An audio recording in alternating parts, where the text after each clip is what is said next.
Buat kamu yang dulu diet, menerapkan defisit kalori, udah turun berat badannya, terus tiba-tiba suatu hari stuck dan tidak turun lagi, terus kamu bingung kenapa? Nah, kamu akan tahu alasannya kenapa di video ini. Begini, ketika kamu konsisten defisit kalori, tidak mungkin berat badan kamu akan stuck. Ini miskonsepsi, mirip sama video sebelumnya di series ini, ngiranya defisit kalori padahal kagak. Nah, berat badan bisa stuck, alasannya utamanya adalah karena 3 hal ini.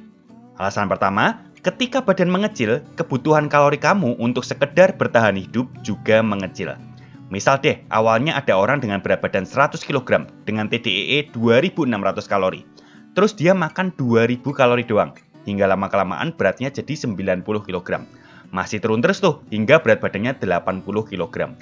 Nah, pas berat badannya jadi 80 kg-an, beratnya stuck nih. Terus bingung kenapa?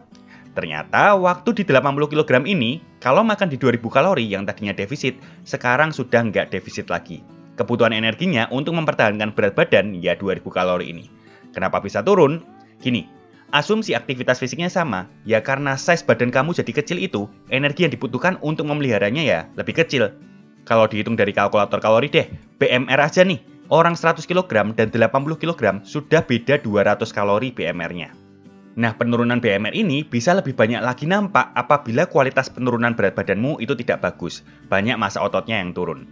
Untuk memelihara massa otot diperlukan energi lebih banyak ketimbang untuk memelihara lemak.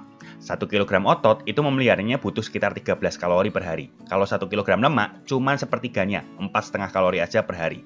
Misal deh, ada orang yang tadi 20 kg-nya turunnya berat lemak semua gitu ya. Kebutuhan kalorinya cuma turun 90 kalori aja.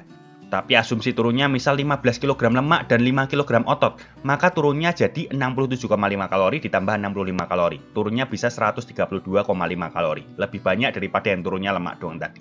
Semakin banyak massa ototnya turun, semakin banyak juga penurunan kebutuhan kalorinya saat tidak ngapa-ngapain.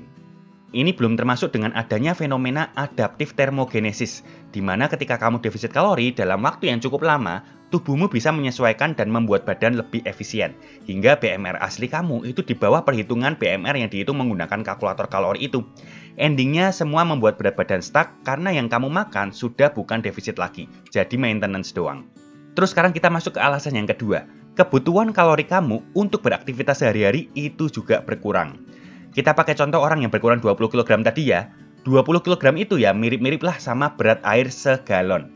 Nah, ketika kamu turun 20 kg, kamu bisa bayangin dulu sebenarnya kamu kemana-mana itu bawa 20 kg galon. Nah, sekarang sudah enggak lagi. Alhasil, aktivitas yang sama akan membutuhkan energi lebih sedikit untuk melakukannya. Belum lagi ngomongin sudah defisit cukup lama, energi kamu untuk berolahraga juga berkurang kan ya. Nggak sekuat dan seenergik waktu kamu makan di maintenance ataupun surplus kalori. Endingnya mungkin kamu nggak bisa kardio sekenceng atau selama dan sejauh dulu. Atau bisa juga yang angkat beban nggak bisa melakukan beban atau repetisi atau set sebanyak dulu. Lagi-lagi ini akan menurunkan energi keluar kamu dari olahraga. Nggak cuma saat olahraga, aktivitas sehari-hari juga bisa jadi berkurang. Pernah kan ya, lagi defisit terus agak lapar, endingnya kamu nggak ngapa-ngapain karena males dan nggak mood. Nah, ini juga menurunkan energi keluar kamu. Diakumulasikan semua, kamu jadi nggak butuh kalori sebanyak dulu. Dan lagi-lagi, kamu nggak defisit kalori. Terus kita masuk ke alasan yang ketiga, di mana seringkali orang tidak menyadari atau tidak mau mengakui kalau konsistensinya itu juga turun. Awal-awal waktu masih mulai diet ya, semangat ya. Tapi yang namanya defisit kalori itu ya menimbulkan stres pada kita. Dan semakin lama stres itu ada, ya jadi semakin susah. Lapar makin tinggi, mood makin jelek, ending-endingnya kita tidak konsisten. Nyemil dikit, nggak apa-apa lah. Comot dikit, nggak apa-apa lah. Pesan ini oke lah sekali-sekali. Dan ya semua ini tetap terakumulasi ke kalori masuk kamu. Dikombinasikan dengan kebutuhan kalori kamu yang makin sedikit karena alasan yang pertama dan kedua tadi, makin tidak defisit lagi jadinya. So, sudah paham kan kenapa berat badan bisa stuck meskipun kamu merasa sudah defisit kalori? Ya sebenarnya kamu sudah nggak defisit lagi. Nah, terus gimana nih solusinya? Sebelum kita ngomongin solusi, kamu perlu identifikasi dulu nih, pakai data. Kamu beneran stuck atau tidak aslinya? Kita pakai ilustrasi si cowok ini ya, yang merasa stuck nih. Dicek dulu nih, stuck beneran atau enggak ya. Yang pertama ya tentunya kamu perlu punya data berat badan.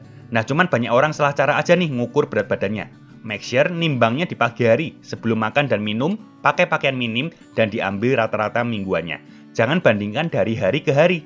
Terus kalau perlu, kamu juga bisa nih tanda-tandai hari-hari khusus seperti kamu mau mens, atau kamu makan dalam porsi dan jumlah yang sangat banyak, atau kamu makan yang tinggi karbo atau tinggi garam setelah kamu biasanya makan rendah karbo atau rendah garam, atau kamu juga makan di jam yang lebih malam dari biasanya. Karena semuanya ini rata-rata akan menyebabkan berat badan kamu di hari setelahnya jadi naik, bahkan mungkin sampai beberapa hari setelahnya. Cuman jangan khawatir, perubahannya itu hanyalah perubahan di kadar glikogen, kadar air tubuh, dan juga isi perut doang. Kalau kamu lanjutkan dan tetap konsisten untuk hari-hari selanjutnya, nanti juga beratnya normal lagi. Karena lemak tubuh tidak akan naik banyak hanya dalam waktu semalam saja.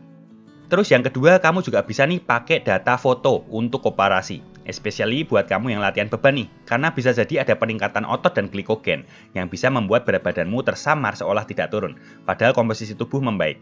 Bandingkanlah foto kamu tiap bulan ke bulan. Make sure pose dan juga lightingnya sama ya, biar datanya valid. Yang ketiga, kamu juga perlu cek nih dan punya data lingkar tubuh. Bisa jadi berat badan kamu tetap, tapi lingkar tubuh kamu itu berubah. Ini bisa terjadi karena berat badan itu komponennya fluktuatif, terutama di kadar air dan isi perut. Kamunya sih khawatir nggak turun, padahal lingkar tubuh kamu ada yang mengecil. Kalau case-nya begini, tenang, berarti kamu sebenarnya masih on track defisit kalori. Terus yang keempat, kadang orang nggak punya data foto dan lingkar-lingkar tubuh. Coba deh cek pakai pakaian aja. Makin longgar nggak di area yang kamu numpuk lemaknya? Banyak kan tuh orang cerita berat badannya tetap, ukuran celananya ternyata turun. Lalu yang terakhir, yang kelima, kalau kamu angkat beban juga, catat progres latihan kamu. Peningkatan repetisi, peningkatan beban bisa jadi penanda kalau massa ototmu itu naik. Ketika berat badanmu tetap tapi massa ototmu naik ya, ini pertanda bagus karena rekomposisi tubuh sedang terjadi. Nah, kalau kamu sudah mengidentifikasi stuck dengan 5 data ini, kamu bisa tuh mulai evaluasi kalau memang benar-benar merasa stuck. Step by step-nya seperti berikut ini. Step yang pertama, waktu berat badan sudah nggak turun lagi lebih dari 2 minggu, cek data-data tadi. Gimana soal foto? Gimana lingkar-lingkar tubuh? Gimana soal pakaian? Dan progres latihan kamu? Ada perubahan atau enggak? Bisa jadi berat badan tetap, tapi yang lain berubah.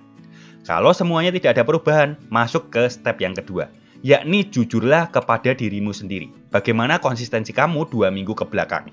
Apakah memang lebih sering nyemil dan jajan ketimbang biasanya? Apakah lebih sering mager dan bolong olahraganya? Kalau iya ya berarti memang masalah di konsistensi, diperbaiki aja. Nah, kalau kamu merasa konsisten 2 minggu terakhir, berarti memang kamu sudah makan di maintenance kalori, atau mungkin sudah terlalu dekat dengan maintenance kalori defisitnya. Jadi masuk nih ke step yang ketiga, di mana kamu bisa adjust lagi agar defisitnya jadi cukup signifikan apabila memungkinkan. Caranya, bisa atur lagi nih kalori masuknya. Jalan ini bisa kamu ambil kalau memang pola makan kamu masih banyak yang bisa diperbaiki.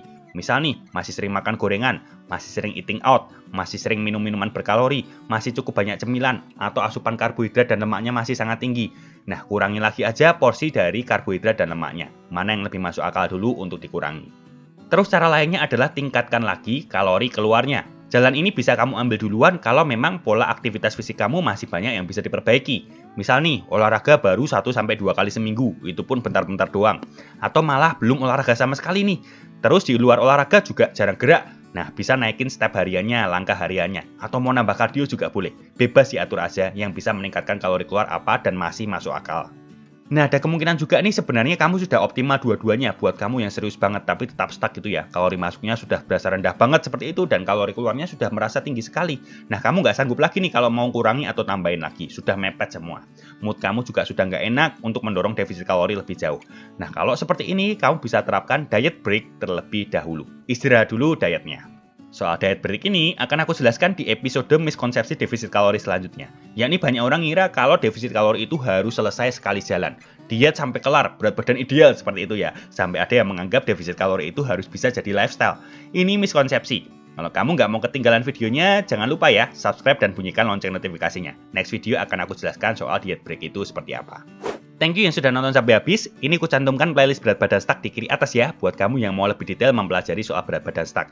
Cek juga produk-produk diet santuy di deskripsi box dan tonton video lain diet santuy juga. See you di video selanjutnya.